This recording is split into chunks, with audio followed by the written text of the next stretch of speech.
Pemerintah menerapkan kebijakan 1 hari work from home atau bekerja dari rumah sebagai bentuk efisiensi menghadapi ancaman krisis dampak konflik di Iran. Lalu bagaimana penerapannya dan akan seperti apa hitung-hitungan efektivitasnya? Mari kita perbincangkan bersama dengan tenaga ahli utama Badan Komunikasi Pemerintah, Hariko Wibawasatria, dan Direktur Program Institute for Development of Economics and Finance, Aisha Rahbini. Selamat malam Mbak Aisha, juga Bung Hariko. Selamat malam, Mbak Friska. Selamat malam, terima kasih sudah hadir di Sapa Indonesia Malam. Saya ke Mas Hariko dulu. Kalau dari kemarin kan sudah diumumkan oleh Pak Menko bahwa WFH 1 hari kerja pada hari Jumat. Kenapa itu yang dipilih? Kenapa Jumat yang dipilih? Sementara banyak juga yang jadi pertanyaan, Mas Hariko. Padahal Jumat ini kan di akhir pekan, dekat dengan long weekend. Apakah akan efektif? Ya, Jumat itu kan biasanya waktu pulangnya agak cepat ya. Jadi sekalian aja dijadikan untuk WFH. Dan memang beberapa kementerian sudah biasa juga melakukan WFH di hari Jumat. Tapi kalau melihat apa yang ditayangkan di Kompas TV barusan, ini memang situasinya kan panas dingin ini, Mbak Friska. Maksudnya kita semua ini kan melihat dua hal, merasakan dua hal hari ini. Yang pertama kita melihat situasi dunia yang panas karena perang dan karena krisis. Yang kedua kita melihat situasi dunia, kita melihat situasi Indonesia yang dingin dan damai. Ya, 83.000 lebih desa dan kelurahan kita damai. Ini karena kekompakan kita semua. Dan ini juga karena presiden kita punya peta jalan yang jelas di tengah situasi dunia yang sedang tidak baik-baik saja.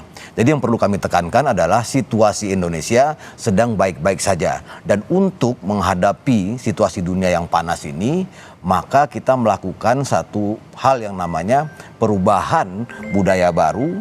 Jadi kita melakukan perubahan cara kerja baru dan melakukan gerakan hemat energi. Oke. Nah, untuk hal ini kita optimis para pejabat dan para ASN mampu menjadi teladan.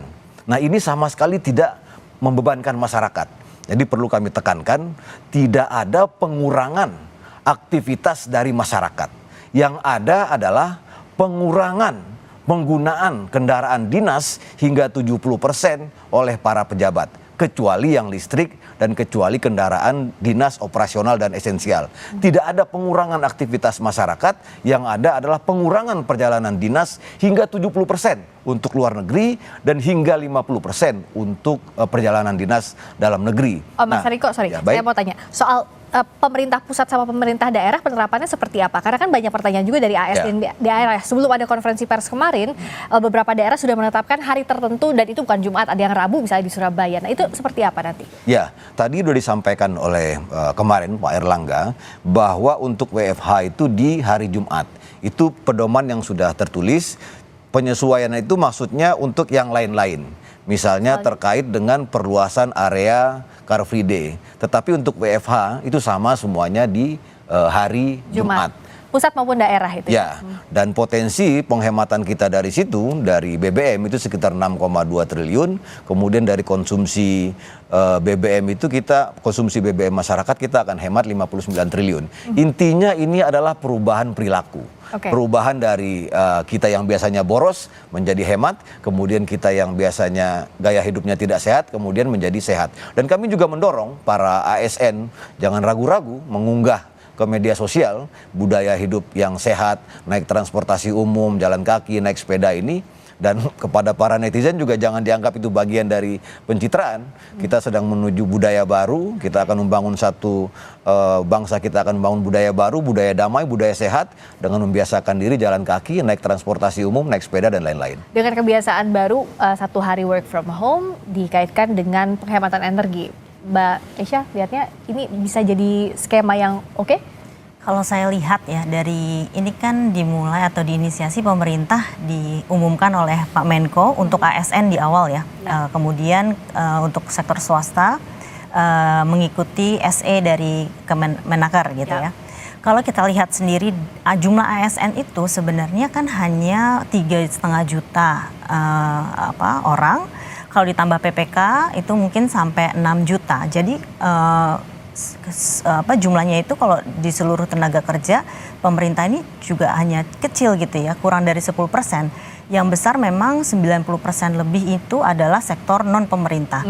Jadi sebenarnya kalaupun ASN yang tadi mengurangi konsumsi BBM melalui WFH, mungkin dampaknya menurut saya tidak signifikan besar, kecuali nanti ketika SE yang diedarkan oleh diberlakukan itu direspon oleh sektor swasta juga mengikuti WFH. Tapi kan tidak semua sektor ya kan yang bisa WFH. Tadi ada beberapa sektor yang mungkin memang seperti sektor industri, pelayanan kesehatan, pendidikan gitu ya, dan energi dan lain-lain. Ini juga kan perlu juga tetap berjalan untuk mendukung produktivitas. Jadi menurut saya mungkin di awal sebagai respon yang terhadap penghematan energi gitu ya 1 hari, tapi itu tidak cukup gitu untuk kita berjaga-jaga menghadapi krisis energi. Oke, jadi ini langkah pertama respons cepat tapi nextnya juga harus diimbangi yang lainnya lagi. Nah, agar langkah awal ini bisa efektif tuh apa sih yang sudah disiapkan, Bung Hariko? Karena kan perlu ekosistem yang menunjang, misalnya transportasi umumnya. Sudahkah kita sesiap itu karena banyak yang menggunakan kendaraan pribadi dikarenakan transportasi umumnya pun belum terintegrasi dengan baik? Ya, itu akan menyesuaikan. Ini sama dengan kebijakan misalnya di tahun 2026 kita target 136 juta cek kesehatan gratis. Maka Vaskes sama Nakesnya akan menyesuaikan. Sama dengan kebijakan WFH, kemudian pengurangan aktivitas perjalanan dinas, ini semuanya akan menyesuaikan. Intinya kita akan membangun satu budaya baru. Kalau kita sudah berani mendeklarasikan akan mengurangi perjalanan dinas luar negeri hingga 70% atau mengurangi perjalanan dinas dalam negeri sampai 50%, maka kan perencanaan harus bagus. Jangan sedikit-sedikit keluar. Dan kita juga akan melakukan menghilangkan rapat-rapat yang tidak penting itu. Nah, di sini semuanya memang untuk jangka panjang. Jadi ini bukan hanya untuk merespon krisis energi ini, tapi untuk ke depan kita akan membangun budaya ini. Budaya tidak ada lagi boros, budaya sehat, dan yang paling penting adalah Mbak Friska, kita membangun satu budaya baru dari yang mungkin biasanya kita ini mengutamakan kepentingan pribadi, mengutamakan kepentingan golongan, kita mengutamakan kepentingan bersama. Sehingga ketika kita ke pom bensin atau ke SPBU itu, kalau kita beli banyak-banyak, kemudian apalagi kita menimbun, kita harus berpikir ini merugikan kita semua. Makanya ada pembatasan untuk pembelian BBM yang 50 liter itu. Tetapi sekali lagi tidak ada pembatasan untuk angkutan umum, angkutan antar kota maupun angkutan antar provinsi. Ini sekali lagi yang kita bangun adalah bagaimana kita melihat dunia ini dari betul-betul dari atas. Sekarang kan kita sama-sama melihat nih, di luar sedang panas, di dalam ini sedang dingin. Jadi suasana dingin ini harus kita pertahankan, kita harus siap juga merespon kalau ada krisis lagi. Ya, kalau ini kan respons dari pemerintah, Mbak. Tapi kalau kita bandingkan dengan Malaysia misalnya, kan Malaysia juga memberlakukan WFH bertahap merespons soal ancaman krisis energi. Apa sebenarnya yang harus kita pelajari dan apa yang masih kita harus siapkan lebih dari negara lain? Iya, kalau kita lihat terkait dengan WFH ini ya, pertama yang jelas perlu ada aturan yang jelas nih, bagaimana supaya work from home ini juga tidak mempengaruhi produktivitas. Misalnya dari aturan ASN, misal bagaimana absensi gitu ya, bagaimana pengawasan supaya pekerja ini juga memberikan output yang sama ketika dia juga bekerja di kantor gitu. Dan bagaimana supaya mereka juga tadi kan yang dikhawatirkan adalah Jumat malah pergi-pergi keluar kota, malah justru dampaknya adalah berpergian dan mobilitas juga jadi tinggi gitu. Ya, tetap macet begitu. Nah, ini harus ada mekanisme yang juga mengawasi, dan saya rasa kalau memang arahnya kepada budaya baru, berarti kan kita lihat pengawasan tadi ya bisa pakai di platform atau dan lain-lain. Ini kan kita juga sudah belajar pada saat pandemi kemarin ya, melalui ada yang sistem check log dari absen dari aplikasi dan lain-lain. Saya rasa itu satu one part kita sudah pernah melakukan. Tetapi ke depan saya rasa WFH ini bukan menjadi inti atau dalam jangka panjang yang menjadi utama gitu. Tapi adalah tadi ekosistem yang kita bangun supaya kita juga beralih kepada non fossil fuel gitu ya. Jadi tadi apakah transportasi umumnya juga kita dorong gitu ya. Apakah misalnya ada mekanisme bagi pegawai penjemputan bersama, bis listrik bersama gitu ya, atau menggunakan daerah yang tidak terjangkau sekarang dengan transportasi publik, sekarang juga disediakan. Jadi pemerintah juga bisa mengarahkan penggunaan transportasi publik yang hemat energi dan juga hemat tidak bergantung pada fossil fuel itu. Nah di tahap awal ini, karena kan ini akan jadi benchmark ya, apakah bulan-bulan awal ini berhasil atau tidaknya, Mas Hariko? Ya, apa yang harus dilakukan? Karena transportasi umum kita tahu belum merata. So jangka pendek apa yang disiapkan agar ya tadi mobilitasnya betul-betul bisa dijaga dengan baik begitu? Ya terima kasih tadi dari Mbak Esa masukannya. Kami sangat memahami ya kekhawatiran dari masyarakat kalau para ASN ini menganggap WFH ini sebagai libur gitu, kemudian tidak bekerja. Ya. Oleh karena itu sudah dijelaskan bahwa kita ini bekerja terutama di hari Jumat yang WFH itu dasarnya bukan kehadiran, tetapi outputnya apa. Makanya tadi siang itu sudah keluar surat edaran dari Kemenpan RB, akan ada evaluasi, kemudian setiap tanggal 4 per bulan itu akan ada laporannya, kemudian juga ada pejabat pembina kepegawaian, ini akan terus dievaluasi. Kita optimis para ASN ini akan memberikan keteladanan, tetapi kecurigaan masyarakat terhadap para ASN nanti tidak akan disiplin ini juga punya alasan. Karena banyak berita yang kita lihat, ada yang di hari biasa tiba-tiba ngopi segala macam gitu kan. Oleh karena itu partisipasi dari masyarakat, terima kasih sekali kritik dan sarannya. Tetapi tadi Mbak Esa juga udah sampaikan, tolong dipahami juga ini tidak semuanya yang WFH. Ada yang terkait dengan kebersihan, kemudian keamanan, pendidikan, kesehatan, dan pelayanan yang membutuhkan kedaruratan. Ini memang tidak WFH. Oleh karena itu kami mengimbau kepada para ASN, tidak semuanya diberikan kesempatan untuk WFH. Mari kita imbangi Bapak Ibu kita yang ASN yang tidak WFH. Jangan sampai karena kita diberikan WFH, kemudian kita memanfaatkan ini bukan untuk bekerja. Tetapi mekanisme kontrol evaluasi baik melalui aplikasi, pelaporan dan hasil konkret dari kerja itu sudah tegas, sudah ada SE-nya. Dan tolak ukurnya seperti apa? Kita sudah belajar dari pandemi. Pandemi ya? Ya, kalau waktu itu kan yang jadi concern kesehatan. Kalau sekarang kan penghematan energi. Bagaimana agar produktivitas tidak terganggu? Yang kedua juga perputaran ekonomi tidak terganggu. Apa yang bisa kita pelajari dari pandemi dibandingkan dengan kondisi sekarang? Kita akan bahas saja di Sapa Indonesia Malam.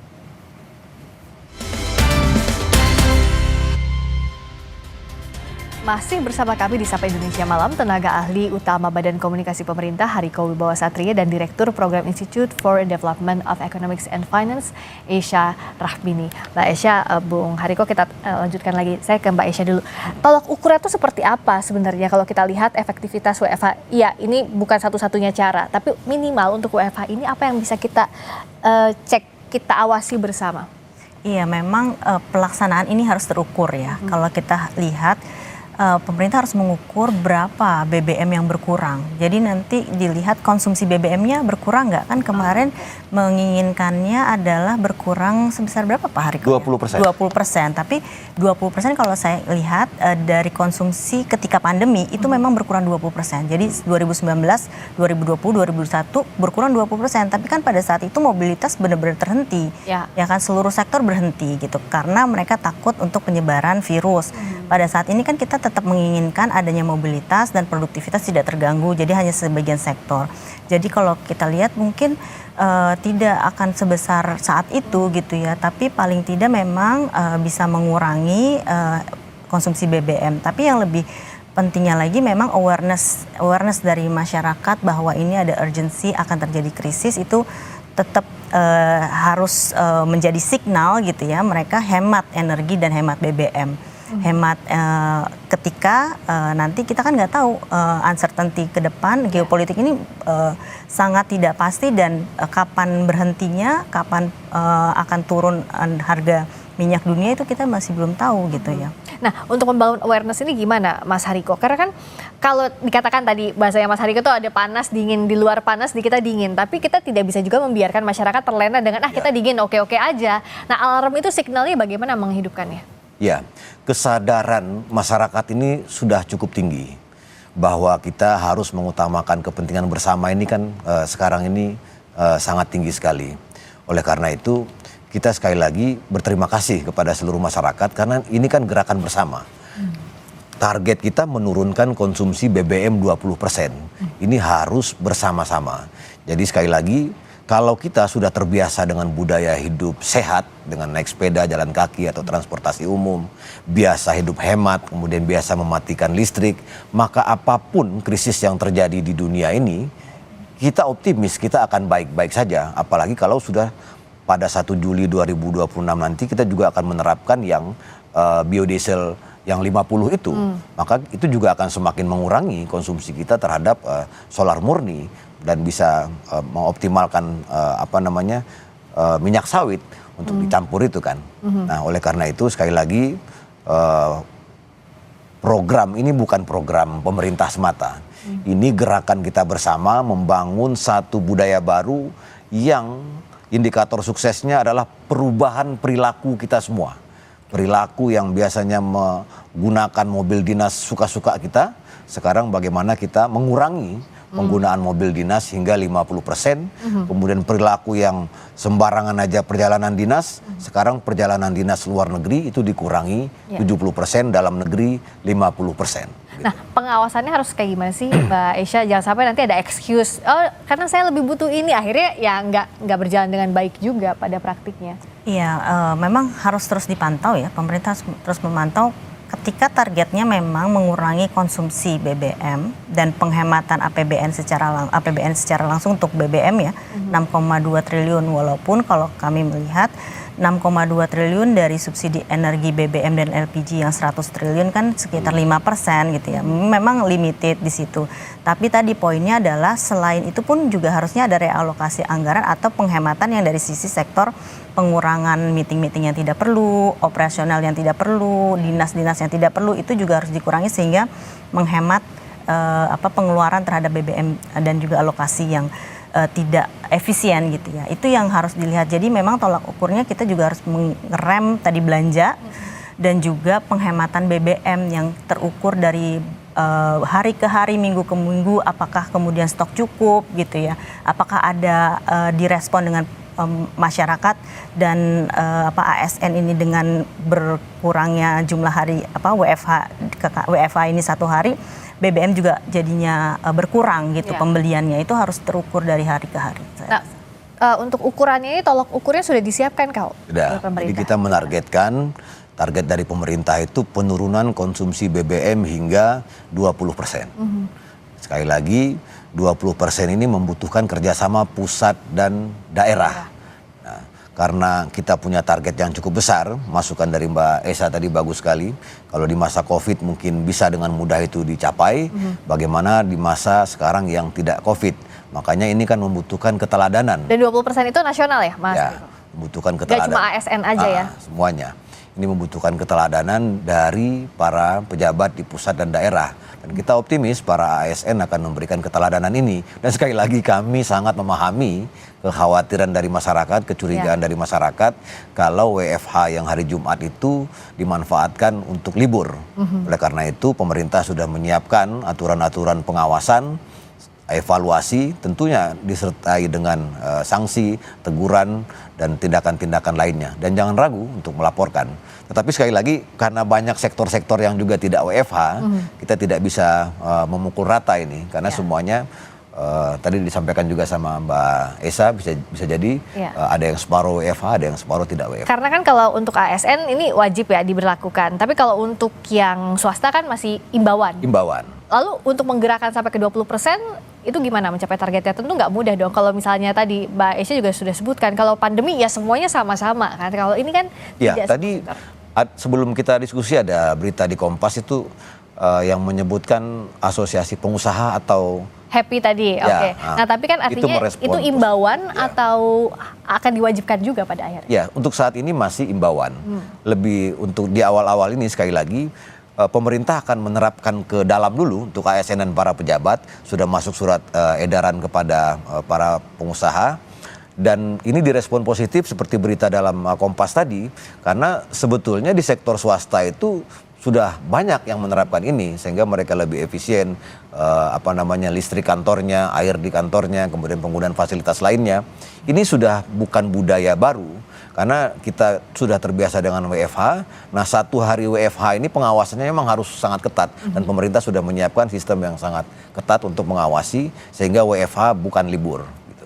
Nah kalau Mbak Esya selain WFH, kita bahas tadi sudah tolak ukurnya apa, pengawasannya apa, nextnya apa sih yang harus disiapkan untuk menghadapi krisis energi ini agar kita tidak terlena dan masih baik-baik aja, tapi kita berada dalam kondisi yang uncertainty, tidak pasti. Ya, jadi memang tadi kebijakan yang sudah diumumkan ini dan dijalankan mungkin akan ada evaluasi. Saya rasa pemerintah harus melakukan evaluasi dan observasi pemantauan dari minggu ke minggu, bulan, mungkin sebelum 2 bulan pun juga sudah melihat apakah kebijakannya efektif atau tidak gitu ya.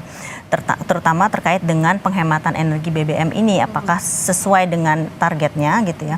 Dan kedua yang paling penting adalah salah satunya kan ada di dalamnya refocusing anggaran ya, realokasi anggaran ini apakah bisa dijalankan, diimplementasikan gitu ya, seperti misalnya tadi anggaran belanja yang tidak perlu dikurangi, kemudian dialokasikan yang penting. Kemudian kalau kita lihat tuh juga harga BBM ini kan tidak naik nih ya. Pemerintah juga harus melihat ke depan ketika memang harga oil price tetap tinggi, sekarang kan masih 100 ya per barrel. Ini akan membuat subsidi pemerintah bebannya sangat besar pasti gitu kan. Dan juga mungkin ada distorsi karena kan juga walaupun ada pembatasan 50 liter per hari gitu ya untuk transportasi yang bukan transportasi publik umum gitu ya dan barang. Tapi tetap ini juga implementasinya juga harus diawasi dengan baik. Dan tadi ada mungkin ada mekanismenya ya melalui aplikasi, dan ini di lapangan harus tetap diawasi agar benar-benar tidak terjadi distorsi kebijakan ini gitu. Dan saya rasa pemerintah harus tetap menjaga APBN kita ya supaya tetap prudent dan tidak besar. Dijaga, diawasi betul agar di tengah situasi yang tidak pasti ini kita menghadapi uncertainty ini bisa berjalan dengan baik, kondisinya juga lebih baik, dengan tadi tujuannya bisa tercapai juga asal ada aturan yang jelas, diawasi dengan baik dan dilakukan, yang itu yang penting ya, dilaksanakan oleh seluruh sektor. Terima kasih Mas Hariko, terima kasih Mbak Aisyah sudah hadir di Sapa Indonesia Malam.